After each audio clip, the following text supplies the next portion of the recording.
Sales development continues to grow in importance as a critical component of a successful go-to-market strategy. And with the explosion of new tools, technology, and processes, the sales development industry itself is thriving, as seen with the growth of the Tenbound Sales Development Market Map over at tenbound.com. On this podcast, we'll dive deep and go beyond sales development to think about the future of technology, processes, and tools in the industry with our host, noted futurist, author, and sales development practitioner, Justin Michael.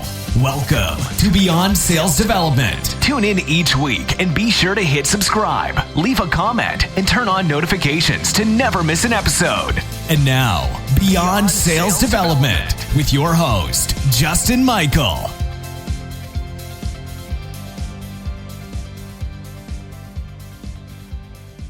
Welcome back to Beyond Sales Development. I am your intrepid host, Justin Michael, doing my best William Shatner. This is Beyond Sales Development. We have special guest Brett Williams, who is the CEO of Leading Linked. Welcome to the show. Thanks for having me, Justin. Glad to be here. Yeah, well, I really enjoy that you have supported the Sales Borgs, which is my mastermind group, my digital dojo. I'd love to hear more about what you're doing in the realm of business development, sales development, your approach, because we have a lot of listeners here trying to crack the funnel. Yeah, absolutely. So we approach the funnel from a lot of different directions. We hear about omnichannel outreach a lot and omnichannel outbound. I'm just about omnichannel everything, because my question is, why would you leave money on the table? And that's whether you're in a sales development or if you're an early stage founder or whatever. It's, find the places that you can master. And so one of the things that we have seen that makes the biggest difference is making sure that you've got a solid presence to back up the outreach that you're doing. I mean, I'm one of the few marketers that you'll find that would say the last thing in the world you need to do is to stop outbound outreach efforts. And so but to me, the question is, what's the foundation you're building that off of? Are you building that off of a foundation that when somebody gets your voicemail or sees your email that they're going to research your company and they're finding nothing? Or are you building it off of a foundation that when they go to research you and your company, that they see a thought leader on LinkedIn, both in your company, in your executives, and in you as a sales development rep or as an AE or as a founder? And by building that reputation up, and I tell people it's the difference in having a return phone call of what is it that you want versus a return phone call of this is somebody who can genuinely help me and I want to find out what they know. And I see you do this when you're doing outbound. You flip the script on the person that's on the phone with you and they end up asking you, what is it that you do? Yeah, so that's an art form unto itself. And I've been practicing some of these methods. My question would be, a lot of reps are looking to brand themselves. They may not be confident to be a writer, to create a brand, to do a website, a blog. Take us through some tips if people are interested in getting into that. Do you think reps should try that? And if they can, how will they have time for it? How they get approved for that? Help coach them, because I think a lot of them are hearing this drone that they should, but they don't know how to get started. Yeah, I think that the first phase of that is, number one, starting with the corporate approach. Are you, firstly, is your company offering the support? Now, if they're not, then obviously you've got to kind of pivot and go a different direction. But I encourage any type of B2B company or even any company at all to build content that your reps can then use. Because if you're building that and you're supporting them in the right way, then you're not adding just one more thing on your plate. Now, that's in this utopia that we all know doesn't exist or rarely exists. I'll say that. Now, if you're an SDR or an AE and you're just like, okay, I hear that I need to produce content and all of this crap, and I can't imagine adding one more thing to my plate, then my question is, do you have 3 minutes a day? Because yes, we need to write. Yes, we need to do all of these things. But one of the things that I encourage people to start with is flip on Zoom, turn on your camera, make sure you've got a decent setup, and talk about one very small piece of your product, your solution, what you're offering from a macro level. Now, this is not a 3-minute sales video. It's a 3-minute adding value video. And there are so many services out there where you can get this transcribed. You're talking about, I think rev.io is like $1 a minute. to get it transcribed. And then you take that and you put that into a blog format, or you take that and put it into a post, or you take the video and direct post it natively to social, and just 3 minutes a day. Or, okay, you say, hey, I don't have 3 minutes a day. Then my question is, do you have 15 minutes at some point during the week to do all 5 videos for all 5 work days? And chunk out a 15-minute block, do 5 3-minute videos, and then drip them into social and have them transcribed. I mean, there are tools out there that you can get for less than $100 for a year that will do a degree of transcription for you. And so video is the easiest thing. I've heard of people having writer block. I've never heard of anybody having talking block. I love that expression. It's great. So, what do you think the future is of sales development? We're getting inundated with all these personalized messages. How do you personalize and make things relevant? And where's the tech going? What should reps really be doing with their time to generate meetings?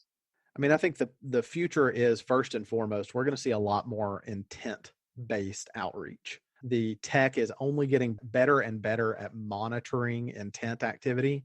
And I think that's going to begin to permeate the mid-sized businesses, potentially even getting into the small businesses when it comes to intent. And so I see there kind of be a follow the bouncing ball that we don't even see now when it comes to outreach. It's not just going to be a, hey, you've got this list of 50 named accounts. It's going to be, you've got this list of 50 named accounts, but there's this intent with these accounts, and you're going to be able to prioritize and reach out based on that intent.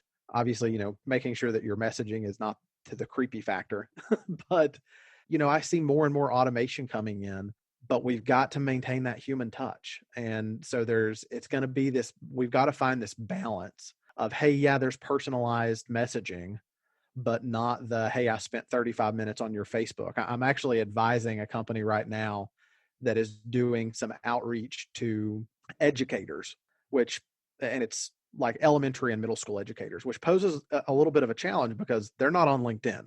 And if I tell a business owner, hey, I saw this on your LinkedIn, they're like, oh, okay, I expect them to look at my LinkedIn. But if you send something to an educator and say, hey, I saw your granddaughter had a birthday last week on your Facebook, it's immediately creepy. And so finding that balance of realizing, number one, more and more people have less and less time. So your messaging has to be succinct, but the more you can time that messaging with intent, and that's where I think you have to merge inbound and outbound, you multiply your results. And then the response time, I think the response time of inbound traffic, if it decreases, then the effectiveness of reps go through the roof. And I think the more automation that we're seeing, the more opportunity we have for that. And so, I mean, there's one feature that we actually offer our clients, and this is not a plug, it's something that many software providers out there offer, is if somebody engages on a piece of gated content on your site, your sales team gets a phone call in a round robin style that they pick up the phone and a voice or robot machine says, this prospect downloaded this material from this, press any number to call them now. And, we bake in a little delay, so it's not too weird. But by having that there, I mean, we're seeing 3 times the number of conversions from somebody who engages with a piece of gated content to an appointment set, because you're catching them while it's on their mind. And so the more we begin to bake that into the outbound process, the more effective we become. And then I see things like Connect and Sell and Orem and these other assisted dialers. Why not integrate that with inbound? Why don't we start making it where the dialer dials them and you've got your sales team there on the phone and the phone rings and they pick up because the dialer dialed them. And the only person that your sales team is getting are the people that are actually picking up the phone. I love this idea. So it's really about personalization, relevance, and timing.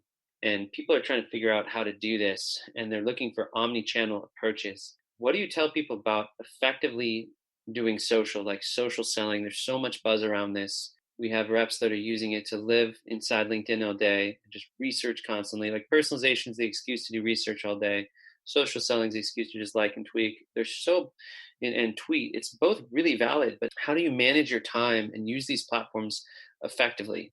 You could talk about, as an entrepreneur, a small business, we have a lot of SDRs on the phone, but they're trying to figure out like what should be in the LinkedIn message. Like if we get granular, you're really an expert on LinkedIn pages, something that's unused. What are some things that reps can do right now on LinkedIn to immediately improve what's happening for them with their social presence and brand?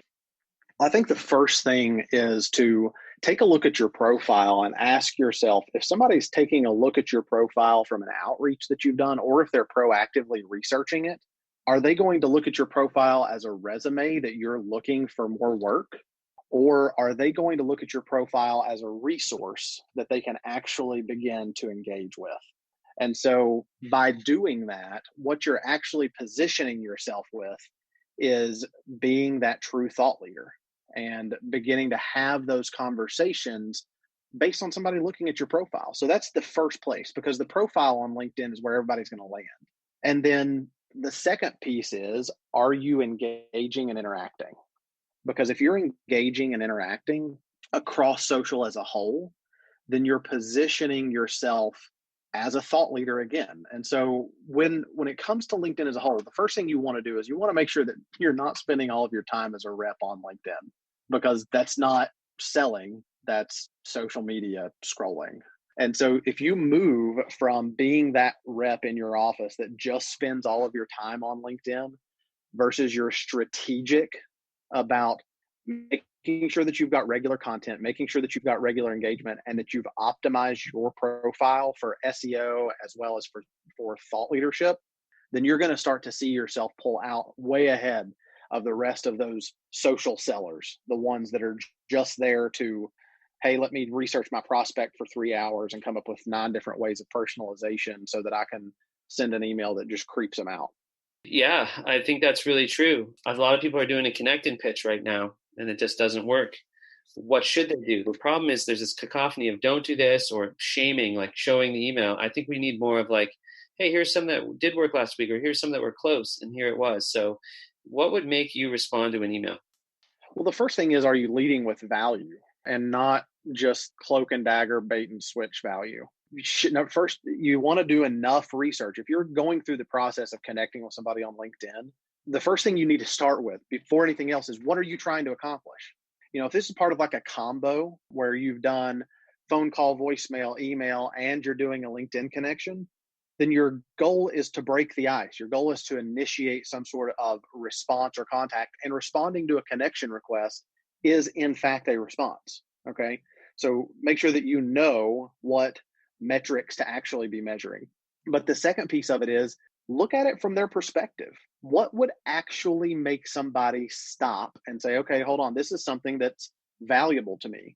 And it is this balance. It's this balanced approach of doing enough research to show that person that you're actually engaging with them on a human level, and it's not just some sort of automated selling thing or connect and pitch, but also realizing that they may or may not immediately see that message. One of the things that I have had conversations with multiple reps about is having realistic expectations of response rates on LinkedIn. While your prospects are there and they're going to see the email that you sent them a message on LinkedIn, not all prospects are going to be checking their LinkedIn messages on a regular enough basis to respond. And even if they do respond, or even if they do see it, they may or may not respond, but you're still getting in front of them. And so make sure that you're using it appropriately in that manner. But when you're getting in front of them, for God's sake, don't say just touching base or just checking in to see if you got my last message. It's just value. Hey, I heard that, or I saw that you posted this, and it made me think of this article. Hope this helps. Because if nothing else, it's going to make someone stop and say, okay, now hold on, who is this person that's just giving me value? Why is it that they're just giving me value? And even if they're not in a current active buying cycle, you're at least keeping yourself top of mind in a value-driven approach. Whereas if you're going with that connect and pitch, or you're going with that, I need you to answer, I need you to answer, I need you to answer, then you're constantly appearing needy. And that's the attitude that they are going to respond to you in, is you need me. Whereas if you're just like, hey, I am just here to help you out in any way that I can, then when they come to you, they're coming to you asking for help.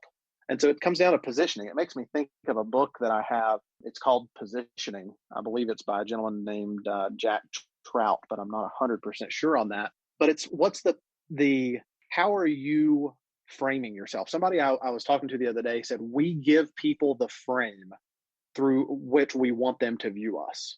So when you're reaching out, whether it's email or LinkedIn, ask yourself, what's the frame I want them to view me through? And then go to work to build that frame, because you have that opportunity when it's cold outreach because they don't know who you are. Those are great tips. So positioning, outreach, and Jack Trout. I love that stuff from a branding perspective. Let's see. Other tips and advice. What governs your mindset? I mean, we're in a rejection laden business. How do you stay upbeat? I always notice you're an upbeat guy. You're always trying to crack new methods for growing your business, and you never give up. We always like that. There's a help folks on the phone who are feeling demotivated, burned out in this pandemic. What can they read? What are some of the mindsets? I mean, I always like to try to give them little tidbits rather than bog them down with books, right? But it's cool to know what you're reading, who you're following. We could probably spend the next 5 or 10 minutes on this subject, but it's definitely interesting. Yeah. So the first thing is, it always makes me think of, when it comes to mindset, I am not naturally an upbeat, positive person. That's just, I have trained myself to be that way. And it makes me think of an old Zig Ziglar quote. And he said, "You are what you are and you are where you are because of what's gone into your mind. You can change what you are. You can change where you are by the process of changing and selecting deliberately what goes into your mind. If you put in the good, the clean, the pure, the powerful, and the positive, that stuff has got to come out." Now, the fact that I can quote that is because I listen to Zig Ziglar a lot. And so one of the things that I process, or that I concentrate on, is, it's an old computer engineering principle. And I know you've heard this before, Justin, of, it's called GIGO, and it's garbage in, garbage out, or it could be good in, good out.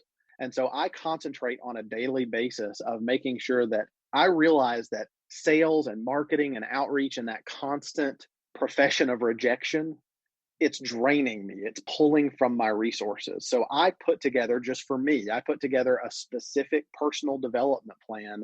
And it's not about frou, become the best you, whatever stuff. It's about knowing that what's going into my mind is equipping me to go the next day and just keep going. There's that old saying of, how do you beat a man that can't quit? Well, you don't, or won't quit. You don't.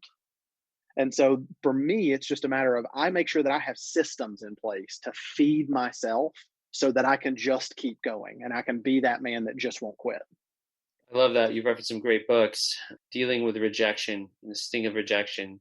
We get it a lot on the cold calls and the cold emails. It's demotivating. You just kind of switch gears in your brain. You get on to the next one. How do you get up? Like, what's going through your head to process that? I'm breaking this down to fine grains. This experience that SDRs have hundreds of times a day. I think the first step for me was realizing that they weren't rejecting me, that they were rejecting whatever it was that I said. And sometimes it is an opportunity to stop and reflect and say, okay, did I say something stupid? Do I need to change my script a little bit? But once I've honed in, and I have, honestly, with help from you and several other people, honed in on what my script is and how I'm kind of approaching these calls or outreaches. The next step is realizing that there are two different points. The first one is, do you need to walk away for a minute? Was it a real hard punch in the face, and it may have gotten to you a little bit, which may make your next call ineffective? If that's the case, walk away, take a lap. I have a reset. I have 2 kids that are toddlers, so sometimes I'll go downstairs and wrestle for 5 minutes, and that's just enough of a mental break for me to say, okay, I'm good to go now. But the second one is, and this is just something I have to ask myself, is, am I being weak? Because the reality is, if I'm just being weak or weak-minded, then the only way that I get that callous is through repetition. And so there are some calls that I just get punched in the face, and I'm like, I kind of want to take a lap, but no, I'm just going to make another call. And once you develop that, again, you can't beat a person that won't quit mentality, then you begin to position yourself so that every single rejection, it's just another opportunity. One of the best people in the world that I've ever seen, and he's a mutual friend of ours, is Jeffrey Gitomer. And in his book, The Sales Bible, and I think he references it in the Little Red Book of Selling, he said whenever he used to do cold calling, and he didn't do the phone cold calling, he went into offices and did cold calling. When he did cold calling, if a receptionist told him no, he would look at her and say, "Thank you so much. What I've noticed is I need at least 5 people to tell me no before I get to a yes. So do you know 4 other people that would not be interested in this?"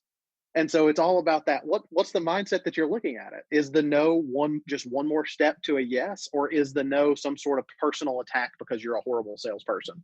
Most likely, it's just one more step to a yes. Where else can I go with this? So there's self-development, there's dealing with rejection, there's communication, outbound channels. What about career advancement? Do you have ideas on this? There's a lot of sales development reps that feel like they're just starting out. They want to go from an SDR to full cycle AE. Maybe they want to strike out on their own like you and become an entrepreneur. What are your tips for these folks on the phone that want to advance in their career? And maybe if there's anything specific to these times, because I know you're being versatile and flexible for the ways that you're developing your business. Before the pandemic, I feel like it was all focus, focus, focus, but now there's something about versatility. You're trying to find the money in the market. You're trying to move to this shifting quicksand market. I probably gave you like 3 questions there, but I'd love to just hear from you on those themes. One of the things that has positioned me very well to answer this question is that I have had a lot of versatility in my own career, some of it forced, some of it willing, but I have been very fortunate because I had a mindset of I create opportunities. And that's how I approached everything. I mean, I do not have a college degree. I am high school educated and figured out pretty quick that college was not the thing for me. And even though I did that, I spent a good portion of my professional career doing network engineering for major telecommunications companies, and that's one of the reasons that I developed the systems in my mind. And one of the things that I had a very early mentor teach me was that your limitations of your career only exist in your mind. And if you are approaching job interviews or the opportunity for advancement of, well, I can only be where I am because I'm just starting out, or I can only go this far because I'm missing X qualification, the better you train your mind to realize that whatever qualification, wherever you're at, it's just a starting point, and it doesn't matter what you think is between you and that next step if you just attack it relentlessly. And when you realize that the only difference between, if you're an SDR, between you and a full cycle AE, or really the only difference between you and a VP of sales is a little bit of experience and a whole lot of hustle. And if you're willing to put the time in to gain the experience and look at every opportunity, if you get an opportunity to get punched in the face with something that's going to push you out of your comfort zone, and you really want to advance your career and you don't take it, then you don't really want to advance your career, because every opportunity you have for growth in any facet is going to prepare you for something that's going to come down the line that you may not even know. I can tell you, whenever I left college because I thought it was, and I decided to go into retail sales and a number of different things, you would have never been able to convince me that I would have ended up in engineering or then in marketing from engineering.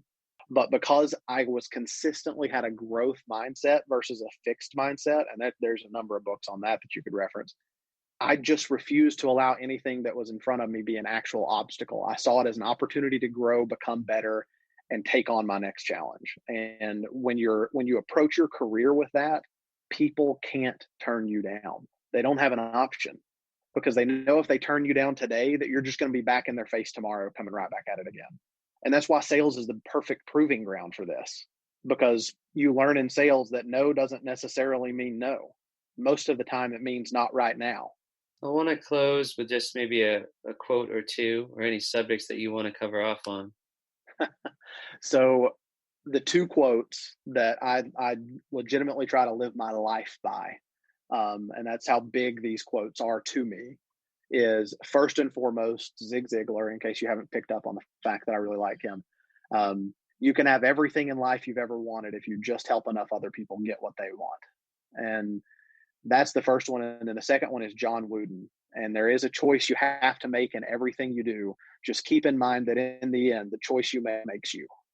It's been an awesome episode, Brett. I really appreciate all the shares. Thanks for being on Beyond Sales Development. Thanks for supporting my group. Where can people find you on the internet? And point them out your pages, man, so they can support you.